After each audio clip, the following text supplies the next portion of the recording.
જામનગર જિલ્લો અને દ્વારકા જિલ્લામાં અતિ ભારે વરસાદને લીધે અત્યારના પૂરની પરિસ્થિતિ નિર્માણ થઈ છે. હેલો મિત્રો, નમસ્કાર. સૌરાષ્ટ્રમાં અને દક્ષિણ ગુજરાતમાં ભારે વરસાદના કારણે જળબંબાકારની સ્થિતિ છે. સૌરાષ્ટ્રમાં દેવભૂમિ દ્વારકા, જામનગર, રાજકોટ જિલ્લાના ઉપલેટાથી લઈ ગીર સોમનાથથી લઈ મોટા ભાગના જિલ્લાઓમાં ભારે વરસાદ પડવાના કારણે સ્થિતિ હાલ ગંભીર છે. મોટા ભાગના ગામડાઓ છે સંપર્ક વિહોણા બન્યા છે, તો કોઈ ગામડાઓ બેટમાં ફેરવાયા છે, જેના કારણે નદી, નાળાઓ અને કોઈ જગ્યાએ નેશનલ હાઈવે પર પણ 2-2 ફૂટ પાણી ભરાયા છે. રસ્તાઓ બંધ થયા છે. ગામડાઓમાં બચાવ કાર્ય કરવામાં પણ તકલીફ પડી રહી છે. હાલ એનડીઆરએફની ટીમ અને એરફોર્સની ટીમ સતત કામે લાગેલી છે. દિલ ધડક રેસ્ક્યુની પણ વાત કરવી છે તો જે બી સ્થિતિ બની છે દક્ષિણ ગુજરાત અને સૌરાષ્ટ્રમાં ભારે વરસાદના કારણે એક સાથે 2 કલાકમાં 5 ઇંચ, 7 ઇંચ, કોઈ જગ્યાએ 8 ઇંચ વરસાદ પડ્યો છે. એમાં માણાવદર હોય, માળિયા હાટીના હોય, કલ્યાણપુર હોય, દેવભૂમિ દ્વારકાનું, જે હાલ સ્થિતિ ગંભીર છે. લોકોને બચાવવાની કામગીરી ચાલુ છે. પૂરા ગામડાઓ છે બેટમાં ફેરવાઈ ગયા છે, સંપર્ક વિહોણા થઈ ગયા છે. બચાવ કાર્યમાં પણ તકલીફ પડી રહી છે. સતત વરસાદ ચાલુ છે, જે હાલ એનડીઆરએફની ટીમ બચાવ કાર્યમાં લાગેલી છે અને કોઈ જગ્યાએ એરફોર્સના હેલિકોપ્ટરની પણ મદદ લેવામાં આવી છે. તો જે બી સૌરાષ્ટ્ર અને દક્ષિણ ગુજરાતમાં ભારે વરસાદના કારણે જે સ્થિતિ ઊભી થઈ છે તેની વાતચીત કરવી છે. તો અમારી ચેનલમાં ભારતમાં અને ગુજરાતમાં જે બી ઘટનાઓ ઘટતી હોય છે તેને સરળ ભાષામાં સમજાવતા હોઈએ છીએ. આવા નવા વિડીયો જોવા માટે અમારી ચેનલને તમે સબસ્ક્રાઇબ કરી શકો છો. બાજુનું બેલ આઇકન છે તેને ઓલ સિલેક્ટ કરો, જેથી કરી અમારો વિડીયો અપલોડ થાય તરત જ તમને નોટિફિકેશન મળી જાય. વિડીયોની શરૂઆત કરીએ. હાલ સૌરાષ્ટ્રમાં અને દક્ષિણ ગુજરાતમાં ભારે વરસાદના કારણે ખૂબ સ્થિતિ ગંભીર છે. તો સૌપ્રથમ આપણે સૌરાષ્ટ્રની વાત કરવી છે, જે હાલ રાજકોટ જિલ્લાનું ઉપલેટા હોય કે જૂનાગઢ જિલ્લાનું માણાવદર હોય કે દ્વારકા જિલ્લાનું કલ્યાણપુર હોય, જ્યાં સૌથી વધારે વરસાદ પડ્યો છે, તો ત્યાં હાલની સ્થિતિ, ત્યાંના જે રહીશો છે તેના ઘરમાં પાણી ઘૂસ્યા છે, તેના ગામડાઓ સંપર્ક વિહોણા બન્યા છે. બચાવ કાર્યમાં પણ તકલીફ પડી રહી છે. એરફોર્સની પણ મદદ લેવામાં આવી રહી છે. જેમાં માણાવદરનું જિંદરી ગામ છે તે બેટમાં ફેરવાયું છે, જ્યારે રાજકોટ જિલ્લાના ઉપલેટા તાલુકાનું બાઢ ગામ ઉપર જ્યારે છે આબ ફાટ્યું એવી સ્થિતિ છે. માણાવદરનો સણોસરો ડેમ છે જે ઓવરફ્લો થયો છે, જ્યારે માણાવદરના બાટવા ગામની સ્થિતિ પણ કંઈક એવી છે. અમરેલીના જાફરાબાદનો દરિયો છે ગાંડોતુર બન્યો છે, ખૂબ જ કરંટ જોવા મળી રહ્યો છે. જ્યારે ગીર સોમનાથ જિલ્લામાં પણ ઘણા બધા ગામડાઓ છે સંપર્ક વિહોણા બન્યા છે. સ્થિતિ હાલ ખૂબ જ ગંભીર છે. જ્યારે દેવભૂમિ દ્વારકામાં તો એરફોર્સના માધ્યમથી કે એની મદદ લઈ અને ઘણા બધા લોકોને બચાવ કામગીરી કરવામાં આવી છે, જે તમે વિડીયો પણ જોઈ શકો છો.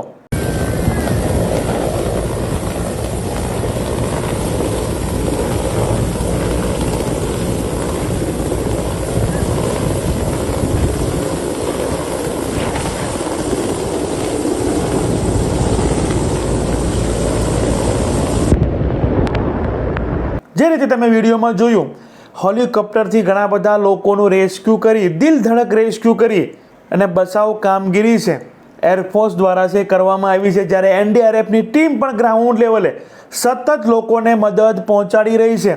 સૌરાષ્ટ્રમાં ગીર ગઢડા, ખંભાત, કેશોદ, માણાવદર, ઉપલેટા, દેવભૂમિ દ્વારકા, જામનગર, કલ્યાણપુર, દેવભૂમિ દ્વારકાનો તાલુકો, જેમાં હાલ સ્થિતિ ગંભીર છે.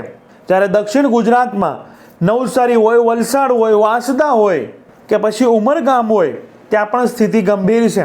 દક્ષિણ ગુજરાત અને સૌરાષ્ટ્રના આ વિસ્તારોમાં એક સાથે માત્ર 1 થી 2 કલાકમાં 5 થી 10 ઇંચ વરસાદ પણ અમુક ગામડાઓમાં, અમુક તાલુકામાં પડ્યો છે, જેના કારણે તાત્કાલિક ધોરણે આ સ્થિતિ ઊભી થઈ છે. જામનગર અને દેવભૂમિ દ્વારકાની સ્થિતિને લઈને પૂનમબેન માંડમનો પણ એક મેસેજ આવ્યો છે. એક વિડીયોના માધ્યમથી લોકોને આ ગંભીર સ્થિતિ સામે લડવા માટે એક વિડીયો મેસેજ દ્વારા છે એ માહિતી આપી છે, એ બી તમે જોઈ શકો છો. નમસ્તે. પાર્લામેન્ટ સત્ર હોવાને લીધે હું અત્યારે અમદાવાદથી દિલ્હી જાઉં છું, પણ જામનગર જિલ્લો અને દ્વારકા જિલ્લામાં અતિ ભારે વરસાદને લીધે અત્યારના પૂરની પરિસ્થિતિ નિર્માણ થઈ છે. હું સર્વે નાગરિકોને વિનંતી કરું છું કે નીચાણવાળા વિસ્તારમાં રહેતા લોકો સ્થળાંતર કરે અને કોઈ પણ જ્યાં પાણી ભરાવાની સંભાવના હોય અથવા પાણીના જે સ્ત્રોત હોય, નદી, નાળા એ વિસ્તારોમાં જવું ટાળે, એની નજીક જવાનું ટાળે, કારણ કે હજી પણ અતિ ભારે વરસાદની આગાહી છે. જ્યાં કલ્યાણપુર તાલુકામાં અત્યારના ટંકારિયા, પાનેલી, કેનેડી અને કેશુપર આ ગામમાં જ્યાં નાગરિકો ફસાયેલા છે ત્યાં એનડીઆરએફની ટીમ મોકલવામાં આવી છે. એરફોર્સની પણ મદદ અત્યારે ચોપર રેસ્ક્યુ માટે લેવામાં આવી છે. અમે બધાએ તંત્ર સાથે સતત સંપર્કમાં છીએ. આખું તંત્ર તમને મદદરૂપ થવા માટે પણ સુસજ્જ છે. ત્યારે હું આપ સૌને વિનંતી કરું છું કે આપ સૌ પણ ખૂબ જાગૃત રહ્યો. હાલ પૂરતું ક્યાંય પણ બહાર નીકળવાનું અથવા નીચાણવાળા વિસ્તારમાં જવાનું ટાળો એવી અપીલ સાથે આવતી 24 કલાક આપ સૌ ખૂબ જ ધ્યાન રાખો એવી વિનંતી સાથે આપ સૌ સુરક્ષિત રહ્યો એવી પુનઃ અપીલ.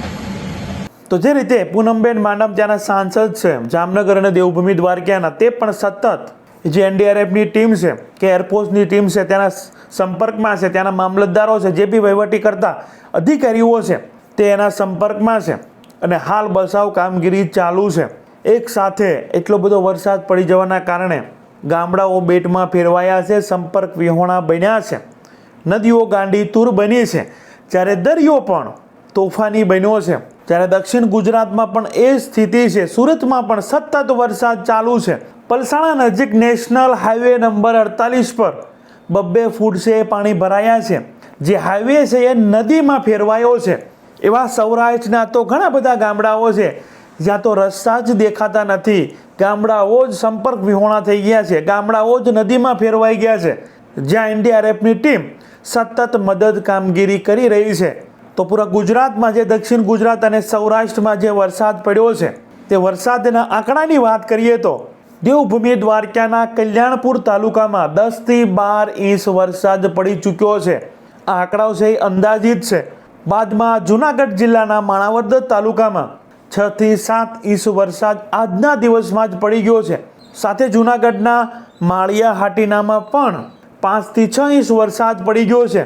જ્યારે રાજકોટ જિલ્લાના શેવાળાના તાલુકા ઉપલેટામાં એક જ દિવસમાં 5 થી 6 ઇંચ વરસાદ પડી ગયો છે. જેના એક ગામડા પર તો જાણે આબ ફાટ્યું હોય એવી સ્થિતિ ઊભી થઈ છે. બાદમાં ગીર સોમનાથ જિલ્લાના ગીરગઢડા તાલુકામાં પણ 4 થી 5 ઇંચ વરસાદ આજના દિવસમાં છે પડ્યો છે. બાદમાં જૂનાગઢના વિસાવદરમાં પણ 3 થી 4 ઇંચ આજના દિવસમાં વરસાદ પડ્યો છે. વલસાડના વાપીમાં 3 થી 4 ઇંચ વરસાદ પડ્યો છે. જૂનાગઢના કેશોદ તાલુકામાં પણ 3 થી 4 ઇંચ વરસાદ પડ્યો છે. જ્યારે પોરબંદરના રાણાવાવ તાલુકામાં પણ 3 થી 4 ઇંચ વરસાદ આજના દિવસમાં પડ્યો છે. જ્યારે સુરતમાં કામરેજમાં 3 થી 4 ઇંચ વરસાદ પડ્યો છે. ઉમરવાડામાં 3 થી 4 ઇંચ વરસાદ પડ્યો છે. જ્યારે બારડોલીમાં 2 થી 3 ઇંચ વરસાદ પડ્યો છે.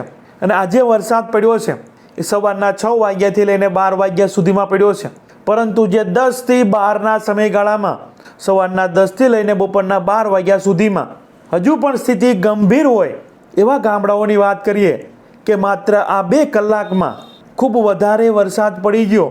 તો જેમાં દેવભૂમિ દ્વારકાના કલ્યાણપુરમાં આ માત્ર 2 કલાકમાં 6 થી 7 ઇંચ વરસાદ પડ્યો છે. જેના કારણે ત્યાંના ગામડાઓ બેટમાં ફેરવાયા છે, સંપર્ક વિહોણા બન્યા છે, જળબંબાકાર થયો છે. એનડીઆરએફની ટીમ હોય કે એરફોર્સની ટીમ હોય એ સૌથી વધારે ત્યાં જ લગાવવામાં આવી છે અને બચાવ કાર્ય પણ થઈ રહ્યું છે, જે તમે વિડીયોમાં જોયું છે.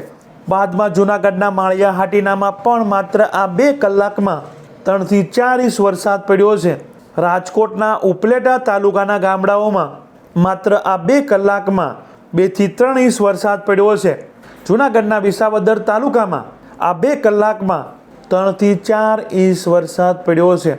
જ્યારે દક્ષિણ ગુજરાતના સુરતના પલસાણા વિસ્તાર આસપાસ 2 કલાકમાં 2 થી 3 ઇંચ વરસાદ પડ્યો છે. હવે જે આ ગામડાઓના નામ લીધા કે આ તાલુકાના નામ લીધા જ્યાં હાલ સ્થિતિ ગંભીર છે, એમાં કલ્યાણપુર હોય, ઉપલેટા હોય કે માણાવદર હોય, વિસાવદર હોય, એમાં અમુક ગીર સોમનાથ જિલ્લાના પણ વિસ્તાર આવે છે. જામનગર, દેવભૂમિ દ્વારકા, રાજકોટના છે એ તાલુકા છે, ગીર સોમનાથના તાલુકા છે, પોરબંદર જિલ્લાના ગામડાઓ છે કે તાલુકાઓ છે જ્યાં હાલ સ્થિતિ ગંભીર છે.